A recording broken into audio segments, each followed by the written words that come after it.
काय नेमका विषय होता, अधिकाऱ्यांना कशा संदर्भात भेट झाली? जी हिंजेवाडी आपली MIDC आहे, ज्याच्यामध्ये महाराष्ट्रातलं सगळ्यात मोठं IT पार्क आहे. तिथे असणारी एक मोठी सोसायटी ज्याचं नाव ब्लू रिज आहे, त्याच्यामध्ये 26,000 लोक आज राहतात आणि त्यातले 95% लोक हे IT पार्कमध्ये काम करतात. एवढी मोठी सोसायटी असताना सुद्धा त्यांना पाणी हे नदीतून घ्यावं लागतं आणि नदीत पाणी अतिशय घाण आहे. त्याच्यामध्ये मेलेली जनावरं टाकली जातात, कचरा टाकला जातो आणि म्हणून तिथे असणारी जी मुलं, आता ब्लू रिज सोसायटीमधली जी शाळा आहे ती 5,000 मुलांची शाळा आहे. त्यामुळे लहान मुलं आजारी पडत आहेत, वयस्कर माणसं आजारी पडत आहेत, काही एक्स आर्मीमन आहेत, काही एक्स अधिकारी आहेत, अशा पद्धतीची लोक तिथं राहतात. त्यामुळे त्यांचा एक प्रस्ताव MIDCकडे अनेक वर्षांपासून प्रलंबित होता. आदरणीय दादा जेव्हा पालकमंत्री होते त्यांनी सुद्धा त्यांना शब्द दिला होता, पण त्यानंतर त्यांची जी फाईल होती ती संत गतीने पुढे जात होती प्यायच्या पाण्याची. आणि मग काही दिवसांपूर्वी जे MD आहेत आपल्या MIDC त्यांना आम्ही भेटलो, जॉईंट MDंना भेटलो. आज पुण्यामध्ये MIDCचे जे कार्यालय आहे त्यांना भेटलो. अधिकारी सहकार्य करत आहेत. फक्त एवढंच आहे की फार स्लो पद्धतीने त्या ठिकाणी काम आहे. आणि याच्यात सगळ्यात महत्त्वाचा विषय असा आहे की याच्यातले जे काही रहिवासी लोक आहेत IT पार्कमध्ये काम करणारे, ते काही दिवसांपूर्वी आंदोलन करण्याचा विचार करत होते. IT वाले लोक आज जर आंदोलन करत असतील तर उद्या जाऊन भारताच्या बाहेरच्या कंपन्या IT पार्कमध्ये ज्या येऊ इच्छितात त्यांना जर संदेश दिला की अशा पद्धतीने सुविधा महाराष्ट्रामध्ये मिळत नाहीत, तर मग महाराष्ट्रात न येता ते बाहेरच्या राज्यात जाऊ शकतात. ही खरी भीती आम्हाला सर्वांना आहे. त्यामुळे सगळ्याच गोष्टीमध्ये राजकारण केलं पाहिजे असं आम्हाला वाटत नाही. त्यामुळे या नागरिकांना मदत करण्यासाठी त्यांना घेऊन अधिकाऱ्यांपर्यंत आलेलो आहे. अधिकारी सहकार्य करत आहेत, पण शेवटी निर्णय हा मंत्री उदय सामंत साहेबांच्या हातामध्ये आहे. 12 दिवसानंतर त्यांच्याकडे फाईल जाईल आणि नक्कीच त्या फाईलवर ते सकारात्मक निर्णय घेतील असा आम्हाला विश्वास वाटतो. त्यामुळे ट्रॅफिकचा मुद्दा, प्यायचा पाण्याचा मुद्दा हे 2 प्रमुख मुद्दे आपल्या पुण्यातल्या IT पार्कसाठी आहेत. त्यामुळे या दोन्ही विषयावर सरकारकडनं सुद्धा लक्ष दिलं गेलं पाहिजे. PMRDAकडे सुद्धा हा विषय, त्यांच्याकडे आम्ही 2-3 दिवसामध्ये जाऊन भेटणार आहोत. आता बघू पुढे जाऊन काय होतं. दादा, काल तुम्ही ट्विट केलं होतं राजकीय सुरू झालं. अजितदादांच्या अपघाती निधनाला आता 4 काय झालाय, त्यांच्यासोबत जी पायलट होती पिंकी माळी, त्यांना अजून भरपाई जी आहे सरकारतर्फे जे पैसे दिले जाणार होते ते भेटले नाहीयेत. काल तुम्ही ट्विट पण केलं. एक तर अजितदादांबरोबर जे त्यांचे पोलीस ऑफिसर होते जाधव, त्यांच्या परिवाराला सुद्धा सरकारकडून 5 लाख रुपयाची, आता ती खरं तर मदत फारच कमी आहे, 5 लाख रुपयाची मदत जी जाहीर झाली होती त्यांना मिळालेली नाही. पोलीस डिपार्टमेंटचा विमा कदाचित त्यांना तो मिळाला असेल, कारण का डिपार्टमेंट हे वेगळ्या पद्धतीने काम करतं. आणि ज्या माळी आहेत, ज्या तिथं एअर हॉस्टेस होत्या, त्यांच्या परिवाराला सुद्धा सरकारकडनं 5 लाख रुपयाची मदत अजूनपर्यंत दिली गेली नाही. त्याच्याचबरोबर घाई गडबडीने जेव्हा हा मुद्दा आम्ही उचलला अजितदादांच्या ॲक्सिडेंटबद्दल, तेव्हा घाई गडबडीने VSR या कंपनीकडनं 10 लाख रुपये या दोन्ही परिवाराला दिलं असं आम्हाला कळतं. पण 10 लाख रुपयामध्ये काही होणार नाही. त्याचं कारण असं, VSR कंपनीने एक इन्शुरन्स काढलेला आहे, तो 210 कोटी रुपयाचा आहे. म्हणजे कुठं ना कुठेतरी VSR कंपनीला, म्हणजे विमानाची किंमत तशी 15 कोटी, कारण ते 20 वर्षापूर्वीचं विमान होतं, पण विमा मात्र त्या विमानाचा 50 कोटी आणि लायबिलिटी विमा आपण बघितला 210 कोटीवर तिथं जातं. त्यामुळे VSR कंपनीला फायदा कोटीत होणार आहे, तो सुद्धा 200 कोटीपेक्षा जास्त. मात्र हे लोक जे त्या दादांबरोबर त्या ठिकाणी त्यांचा मृत्यू झाला, त्यांना सरकारकडनं आत्तापर्यंत दुर्दैवाने न्याय दिला गेला नाही. त्यामुळे सरकारला आम्ही विनंती करतो, कारण VSRला आत्तापर्यंत अजितदादांच्या ॲक्सिडेंटनंतर 210 कोटी रुपये तिथं दिले गेले, पण या आमच्या लोकांना अजूनपर्यंत आणि दोन्ही पायलटला सुद्धा आणि त्यांच्या परिवाराला मदत दुर्दैवाने त्या ठिकाणी केली गेली नाही. म्हणजे एका बाजूला VSRला करोडो रुपये तुम्ही देत चाललेला आहात आणि दुसऱ्या बाजूला सामान्य लोक दादांबरोबर जे मृत्युमुखी पडले त्यांना मात्र त्या ठिकाणी मदत केली जात नाही. दुर्दैव असं या सरकारली आणि इथं असणाऱ्या नेत्यांनी दादांना तर वाऱ्यावरच सोडलं असं आपल्याला म्हणावं लागेल, पण दादांबरोबर असणारे हे जे सामान्य लोक जे होते त्यांना सुद्धा सरकार त्यांच्या परिवाराला गृहीत धरत नाही असा एक संदेश आपल्या सर्वांसमोर त्या ठिकाणी जात आहे. दादा, ठाण्यामधल्या तुमच्या उमेदवारांनी माघार घेतली, त्यामुळे महायुतीचा उमेदवार तर बिनविरोध निवडून आला, रवींद्र पाठक. विषय असा आहे की बऱ्याच ठिकाणी पैशाचा मारा जो महायुतीकडनं केला जातोय तो खूप मोठा आहे. आकडे जर आपण ऐकले तर एका मताला 25-25 लाख रुपये तिथं दिले जाणार आहेत. आणि मग अशा पद्धतीची चर्चा जेव्हा होते तेव्हा जे उमेदवार आपल्याकडनं बिना खर्च करता फक्त लोकांच्या विश्वासावर निवडून येण्यासाठी प्रयत्न करत असतात ते काही प्रमाणात तिथं घाबरतात. तुम्ही बघितलं असेल पुण्यामध्ये जे काय तिथं MLCचं तिकीट दिलं गेलं त्यात करोडाचा व्यवहार झालेल्याची चर्चा आपण सर्वांनी तिथं ऐकलेलं आहे. आम्ही तर आकडा 60 कोटीचा तिथं ऐकलेला आहे. मग अशा पद्धतीने एवढा पैसा लावला जात असेल तर आमचे जे उमेदवार आहेत ते साधे उमेदवार आहेत, कुठं ना कुठं त्या ठिकाणी घाबरत असावेत. नाही तर काही ठिकाणी तिथं कुठंतरी एक अपक्ष उमेदवार जो उभा राहिलेला असतो तो चांगला असतो, त्याला जर आपण पाठबळ दिलं तर मग तो उमेदवार जो अपक्ष आहे तो चांगला निवडून येऊ शकतो. असं वेगवेगळ्या समीकरणकडे लक्ष देत त्या पद्धतीने तिथं आपण उमेदवार हे उभे केलेत, नाही तर उमेदवारी तिथं मागे घेतलेली आहे. पण एक गोष्ट आपण समजून घ्या की भाजप आणि महायुतीकडनं पैशाचा मारा या लेवलला केलाय तर एक तर उमेदवारांनी म्हणजे जे अपक्ष आहेत त्यांचा सुद्धा फॉर्म मागे घेण्यासाठी पैसा दिला जातो. आणि सोलापूरमध्ये आपण जर बघितलं जो काँग्रेसचा उमेदवार होता त्या काँग्रेसच्या उमेदवारमध्ये जो सूचक होता त्या सूचकलाच पैसे दिले, ते सुद्धा 3-4 कोटी दिले अशी चर्चा आहे. आणि त्याला सांगितलं की सांग ही माझी सही नाही. म्हणजे जो जिवलग मित्र होता अनेक वर्ष एका त्यांच्याबरोबर काँग्रेसच्या नेत्याबरोबर त्या ठिकाणी होता त्याला सांगितलं की ही सही माझी नाही आणि त्या काँग्रेसच्या नेत्याचा फॉर्म तिथं बाद झाला.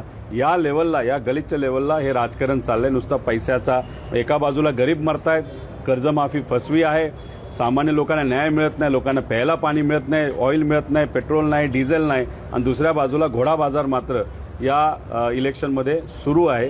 हे फार दुर्दैवी आहे. आता पण 4 ते 5 ठिकाणी असं दिसून आलेलं आहे जिथं अर्ज बाद होणे किंवा मग अशा पद्धतीच्या घटना घडते.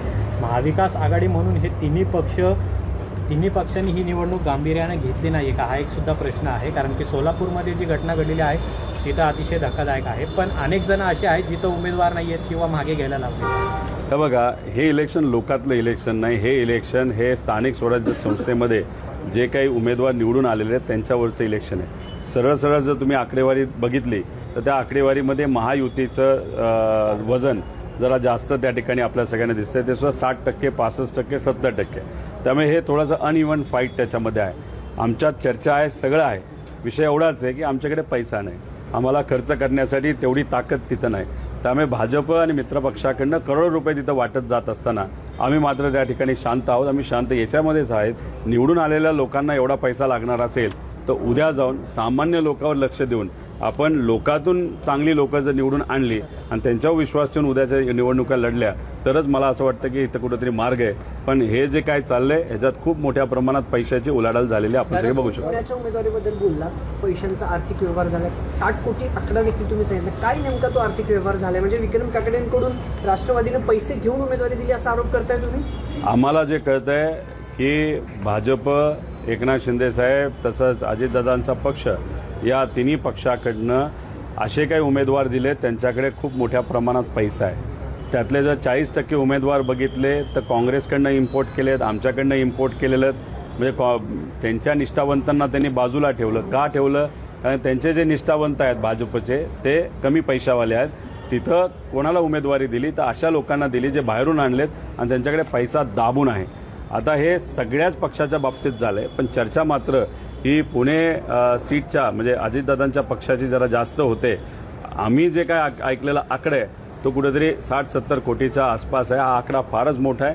माझं एवढंच मत आहे, प्रामाणिक कार्यकर्ता, एखादा प्रामाणिक पदाधिकारी, सामाजिक आणि सगळ्याच पद्धतीचं समीकरण ठेवून जर सामान्य व्यक्तीला त्या ठिकाणी संधी दिली गेली असती नाही तर प्रामाणिक व्यक्तीला दिली गेली असती तर ते योग्य राहिलं असतं. पण इथं व्यावहारिक दृष्टिकोन मनामध्ये ठेवून एका व्यावहारिक व्यक्तीला जो अजितदादांवर अतिशय खालच्या लेवलला जाऊन पूर्वी बोललेला आहे अशा व्यक्तीला उमेदवारी देणं म्हणजे हे फार अन्यायकारक आहे, दादांच्या विचारासाठी सुद्धा आणि दादांच्या खंदे समर्थकांसाठी सुद्धा.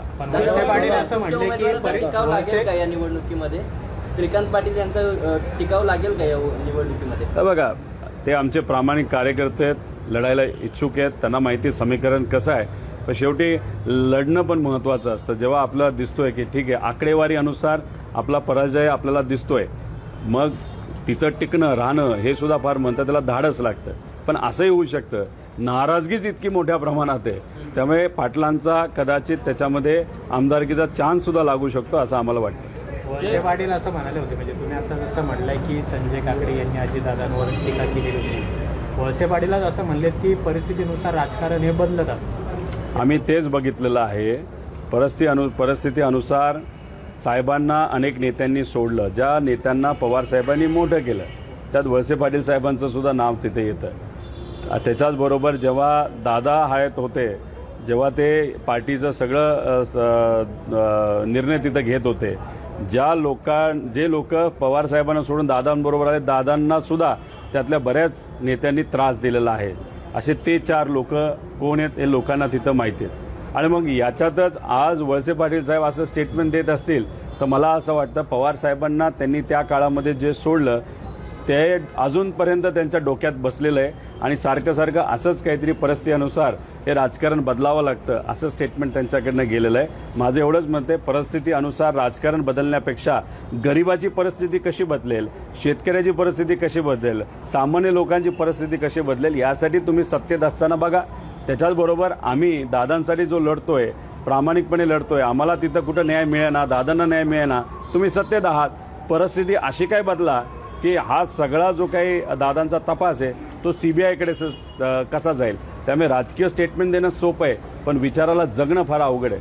दादा तुम्ही सांगितलं की आता मतांसाठी पैशांचा वापर होतो, उमेदवारीसाठी पैशांचा वापर झालेला आहे. ज्या ठिकाणी समजा ज्या निवडणूक होईल तर त्या ठिकाणी महाविकास आघाडीची मतं एकसंध राहतील का? बघ आता आकडेवारी कशी होती काय होती, जिथं आमचं खरंच पक्ष आहे नाही तर एखादा अपक्ष आहे त्याच्यामध्ये काय समीकरण, तिथं असणाऱ्या उमेदवारांचे त्या लोकांबरोबर काय संबंध आहे, हे सगळे गोष्टी आहेत. म्हणजे फार किचकट हे इलेक्शन मारा होऊ शकतो. आता विषय एवढाच आहे की समजा 100 पैकी त्यांच्याकडे 70% मतदान आहे, त्यामुळे ते काय बाहेरचं अजून कोणाचं मतदान घ्यायला जातील असं मला वाटत नाही. आणि त्यांना जर असं वाटत असेल पुढचा उमेदवार हा खूप तंदुरुस्त नाही, ताकदवान नाही, आर्थिक नाही, त्यामुळे कदाचित ते आमच्या मतदानावर लक्ष न देता त्यांचं मतदान कसं सुखरूप राहील याच्यावर लक्ष देते. दादा तृणमूलवर बोलले बघा महाराष्ट्रामध्ये जो उद्धव ठाकरे साहेबांचा पक्ष आहे, जो बाळासाहेब ठाकरेंनी खूप कष्टाने त्या ठिकाणी उभा केला, खऱ्या शिवसैनिकांनी तो उभा केला. मराठी अस्मिता टिकवण्यासाठी त्या पक्षाची सुरुवात झाली. त्या पक्षाला तिथं पहिल्यांदा तोडलं. पवार साहेबांचा पक्ष दुसऱ्यांदा त्या पक्षाला तिथं तोडलं. आपण सगळ्यांनी तिथं बघितलेलं आहे.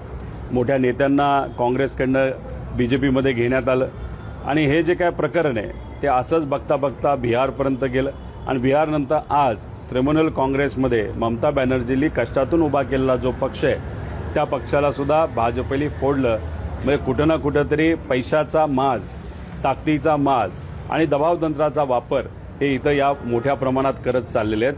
आणि त्याच्यावरच आपण बघितलं ते अभिषेक बॅनर्जी यांचे कपडे फाडण्यात आले, खासदाराचे कपडे फाडण्यात आले. म्हणजे या लेवलला जर राजकारण जाणार असेल तर हे उचित नाही, हे योग्य नाही. मी तुम्हाला एकच सांगतो, अहंकार जेव्हा वाढत जातो तेव्हा सुरुवातीला लय गारगार वाटतं, पण अजून जेव्हा अहंकार वाढतो तेव्हा लोक खालून काय काय गरम करतात हे लोक या माजखोर सरकारला येत्या काळामध्येच त्या ठिकाणी कळेल. त्यामुळे जे काही TMC बरोबर झालं त्याचा निषेध आम्ही सर्वजण करतो.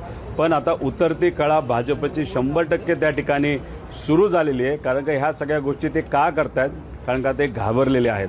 आणि आज आपल्या आर्थिक परिस्थिती या देशाची बघितली तर काही दिवसांपूर्वी डॉलरला नीट करण्यासाठी 1,10,000 कोटी रुपयाचं सोनं हे विकावं लागलं. आणि जेव्हा सोनं विकावं लागतं तेव्हा समजून घ्या की आपली देशाची आर्थिक परिस्थिती अतिशय हलाखीची आहे. पूर्वी आपल्या या देशाचं जे काही लोन होतं, जे काही आपलं लोन होतं ते कुठेतरी 30-40 लाख कोटीवरनं 200 लाख कोटीवर आज गेलेलं आहे. आणि आता ते म्हणतील आम्ही सोनं विकलंच नाही. पण जर आपण आकडेवारी बघितली त्यावेळेस जे काही तुमचं डॉलरचा रेट बघितला आणि त्याचा जर स्वॅप बघितला आणि हे सगळ्या गोष्टी बघितल्या तर 100% सोनं हे विकलेलं आहे आणि धोक्याची घंटा आहे हे लोकांना कळालं. त्यामुळे 2029ला लोक सत्ताधाऱ्यांच्या विरोधात अशा पद्धतीने तुटून पडतील की त्यांना कुठंतरी ज्या पद्धतीने कॉक्रोच कोपऱ्यात जाऊन लपतं तसं या नेत्यांना त्या ठिकाणी लपावं लागेल आणि त्याचं कारण असणार आहे युवा शक्ती. कॉक्रोच जनता पार्टीच्या आंदोलनात तुम्ही सामील होणार आहेत का? आमचा त्या आंदोलनाला पाठिंबा आहे आणि तो याच्यासाठी आहे की नीटमध्ये जे झालं त्याच्याचबरोबर CBSEमध्ये जे झालं ते अतिशय दुर्दैवी आहे. नीटच्या बाबतीत 2दा झालं. आज मी तुमच्याशी आत्ता बोलत असताना मला कळालं की नागपूरमध्ये एका मुलीने पत्र लिहून नीटच्या परीक्षेमध्ये मनस्ताप झाला, परीक्षा कधी होणार याची उत्सुकता तिला तिथं होती आणि ह्या सगळ्या प्रेशरच्या अंतर्गत त्या मुलीने तिथं आत्महत्या केलेली आहे आणि हे प्रकरण अतिशय डेंजरस आहे. त्यामुळे कॉक्रोच जनता पार्टीने जो विषय हातामध्ये घेतलेला आहे, एक तर ती पार्टी नाही, सोशल आउटफिट आहे, एक ग्रुप आहे, पण त्यांनी जो विषय घेतलेला आहे तो महत्त्वाचा आहे नीटचा. त्यामुळे या विषयासाठी आमचा नक्कीच पाठिंबा आहे. तुम्ही जाणार आहे दादा? विषय एवढाच आहे की आता तिथंच गर्दी इतकी मोठ्या प्रमाणात असणार आहे, तिथं जाणं, तिथं उपस्थित राहणं हे नाही. पण जर आम्हाला कोणी विचारलं, बऱ्याच लोकांनी विचारलंय आम्ही जाऊ का, तर आम्ही त्यांना म्हणतोय की हा नीटचा प्रश्न महत्त्वाचा आहे, तुम्ही जायला काही हरकत नाही. दादा, अनिकेत तटकरे बिनविरोध झालेला आहे. खरं तर दादा जाऊन काही महिने झालेत, मात्र त्यांच्या सर्व कार्यकर्त्यांमध्ये उत्साह आहे. तिकडे जल्लोषात हा विजय साजरा केला. सुनील तटकरेंबद्दल आणि प्रफुल्ल पटलांबद्दल ते कोणाचेच नाही. ते न साहेबांचे होते, न दादांचे होते, न ते कार्यकर्त्यांचे, न ते पदाधिकाऱ्यांचे आहेत. त्यामुळे जल्लोष ते करतील, बरंच काय करतील, कारण का त्यांची ती विचारसरणीच आहे. जो व्यक्ती कोणाचाच नाही त्या व्यक्तीबद्दल आता आपण बोलून वेळ का घालवायचा. विषय एवढाच आहे की एकनाथ शिंदे साहेबांचे तिथे असणारे आमदार हे सुनील तटकरेंच्या विरोधातले आहेत. बोलत असताना कसं बोलत होते, बघतोच करतोच, आता मात्र शेपूट खाली घालून त्या ठिकाणी बसलेले आहेत. मग कुठंतरी आता लेनदेन झाली असं आम्हाला कळतंय की त्या जिल्ह्याचं जे पालकमंत्री पद आहे ते शिंदे गटाला जाईल असं कुठंतरी आहे. त्यामुळे हे आधी जे बोलत होते ते फक्त कशासाठी बोलत होते, तर फक्त जिल्ह्याचं प्रमुख पद नाही तर पालकमंत्री पद बोलण्यासाठी ते बोलत होते. पण ते मिळालं की गुपचूप बसले. म्हणजे आधीचं जे नाटक केलं आता ते लोकांसमोर त्या ठिकाणी आलेलं आहे. त्यामुळे शिंदे साहेबांकडे असणारे कोकणातले जे आमदार आहेत, ज्या पद्धतीने दुटप्पैकी भूमिका आम्ही त्या ठिकाणी बघितली, मला एवढंच वाटतं ते फक्त वाघ आहेत पण बिना दातवाले वाघ आहेत.